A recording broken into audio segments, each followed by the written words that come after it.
বরাবর আবার সেই ভ্যারাইটিস ফেনি ভ্যারাইটিসে আছি আমার সাথে হারুন আমার জিজ্ঞেস করছে যে কি সুন্দর পাঞ্জাবি পরছেন।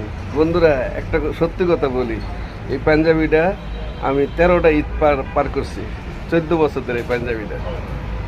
এটা কিন্তু একটা বাস্তব কথা।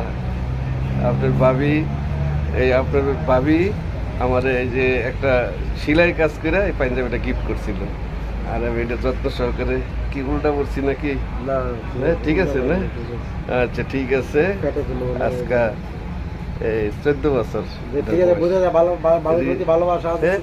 স্মৃতিটা রেখে দিছি, কারণ হারুন কইয়া আমার মনের কথাটা আজকে বার করে দিলাম। তাই বন্ধুরা, আমি সবসময় একটা নতুন মেসেজ দেওয়ার চেষ্টা করি। হ্যাঁ, আপনারা সবাই ভালো থাকবেন। আজকে এই পর্যন্তই, আবার নতুন একটা কিছু নিয়ে আমি আপনাদের সামনে আসবো। আমি আবুল হোসেন, আসসালামু আলাইকুম। আমার জন্য দোয়া করবেন, আমাদের সবাইকে যেন নেক হায়াত দান করে, আমার ফ্যামিলি যেন ভালো থাকে এই দোয়া করবেন। আর হারুনের জন্য ভালো থাকে, আমার ছোট ভাই। টাটা দিছে আপনাদের। আসসালামু আলাইকুম।